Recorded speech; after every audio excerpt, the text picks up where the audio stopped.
ఒకవైపు పంచకట్టు, మెడలో జంధ్యం, పొడవాటి జుట్టు, ఒక బ్రాహ్మణ యువకుడి రూపం. ఇంకోవైపు చేతిలో తుపాకీ, చుట్టూ శవాల కుప్ప, ఒళ్లంతా రక్తంతో తడిచిపోయిన భయంకరమైన యుద్ధ భూమి. Rebel star Prabhas, fauji poster చూస్తుంటే గూస్ బంప్స్ రావడం పక్క. అసలు ఎంతో ప్రశాంతంగా ఉండే ఒక బ్రాహ్మణ కుర్రాడు తుపాకీ పట్టుకుని యుద్ధ భూమిలో ఆ రేంజ్ రక్తపాతం సృష్టించడానికి గల కారణమేంటి? ఈ ఒక్క ప్రశ్న ఇప్పుడు సోషల్ మీడియాలో సెన్సేషన్ గా మారింది. అసలు సినిమాలో మెయిన్ స్టోరీ అలాగే పెద్ద ట్విస్ట్ అంతా ఇక్కడే ఉండబోతోంది. ఎందుకంటే ఎప్పుడు గుడి, పూజలు, పద్ధతులు అంటూ ధర్మాన్ని, శాంతిని మాత్రమే నమ్మే ఒక బ్రాహ్మణ యువకుడి జీవితంలోకి అసలు ఎలాంటి పెను తుఫాను వచ్చి ఉంటుంది? ఎంతో ప్రశాంతంగా ఎప్పుడూ చేతిలో జపమాల పట్టుకుని మంత్రాలు చదువుకుంటూ కనిపించే ఆ వ్యక్తి ఆ జపమాలను పక్కన పెట్టి గన్స్ లాంటి మారణాయుధాలు ఎందుకు పట్టుకోవాల్సి వచ్చింది? అసలు ఒక బ్రాహ్మణుడికి యుద్ధ భూమిలోకి అడుగుపెట్టి శవాల గుట్టలు పేర్చాల్సిన అవసరం ఏమొచ్చింది? బహుశా తన దేశాన్ని కాపాడుకోవటం కోసం ఒక సోల్జర్లా ప్రాణాలకు తెగించి ఆ పని చేశాడా? లేక తను ప్రాణంగా ప్రేమించిన వాళ్ళకి ఏదైనా ఆపద వస్తే వాళ్ళని కాపాడుకోవడం కోసం తన పద్ధతులన్నీ బ్రేక్ చేసి ఇంత వైలెంట్ గా మారాడా అనేది ఈ మూవీలో ఒక రేంజ్ సస్పెన్స్ క్రియేట్ చేయబోతోంది.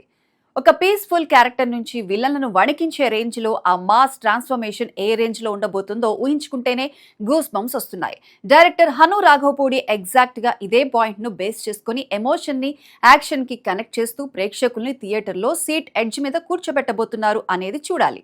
డైరెక్టర్ హను రాఘవపూడి సీతారామం లాంటి ఒక బ్యూటిఫుల్ క్లాసిక్ విజువల్ వండర్ తర్వాత ఆయన ప్రభాస్ లాంటి భారీ కటౌట్ తో సినిమా తీస్తున్నారంటే అసలు విజువల్స్ ఏ రేంజ్ లో ఉంటాయో మనం ఇట్టే ఊహించేసుకోవచ్చు.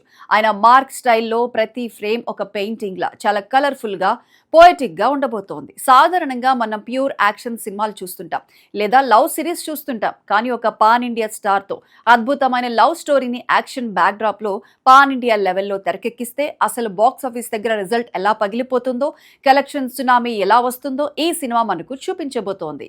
ఇక ఫైనల్ గా బాక్స్ ఆఫీస్ లెక్కల విషయానికి వస్తే అసలు ప్రభాస్ రేంజ్ ఏంటో, ఆయన క్రేజ్ ఏంటో మనందరికీ తెలిసిందే. ఒక బాహుబలితో పాన్ ఇండియా బాక్స్ ఆఫీస్ కు దారి చూపించిన మన డార్లింగ్, ఆ తర్వాత మొన్నటి సలార్, రీసెంట్ గా వచ్చిన కల్కి వరకు నార్త్ నుంచి సౌత్ వరకు థియేటర్లను ఎలా షేక్ చేశాడో, కలెక్షన్ సునామీ ఎలా సృష్టించాడో మనం కళ్ళారా చూసాం. కేవలం యాక్షన్ ఎలివేషన్స్ తోనే 1000 కోట్లు అవలీలగా కొల్లగొడుతున్న ప్రభాస్ కు నిజంగా ఒక పవర్ఫుల్ ఎమోషనల్ లవ్ స్టోరీ పడితే, దానికి తోడు భయంకరమైన వింటేజ్ వార్ బ్యాక్ డ్రాప్ కూడా యాడ్ అయితే ఇంకెలా ఉంటుందో ఒక్కసారి ఊహించుకోండి. ఎందుకంటే ప్రేక్షకులకు ఎమోషన్ కనెక్ట్ అయ్యి దానికి యాక్షన్ తోడైతే ఆ ఇంపాక్ట్ 10 ఎక్కువగా ఉంటుంది. ఇదే కనుక వర్కౌట్ అయితే ఇండియన్ బాక్స్ ఆఫీస్ దగ్గర ఇప్పటి వరకు ఉన్న రికార్డులన్నీ అడ్రస్ లేకుండా బద్దలైపోవడం గ్యారంటీ. డార్లింగ్ ప్రభాస్ ని ఇలా ఒక పక్క జంధ్యంతో బ్రాహ్మణ కుర్రాడిగా, మరో పక్క వార్ ఫీల్డ్ లో శత్రువులను వణికించే వైలెంట్ యోధుడిగా చూడడానికి మీరెంత ఎక్సైటెడ్ గా ఉన్నారో కింద కామెంట్ సెక్షన్ లో మాకు తెలియచేయండి. ఈ వీడియో కనుక మీకు నచ్చినట్లయితే ఖచ్చితంగా ఒక లైక్ చేయండి. ఇలాంటి మరిన్ని ఇంట్రెస్టింగ్ మూవీ అప్డేట్స్ కోసం మా ఛానల్ ని సబ్స్క్రైబ్ చేసుకోండి.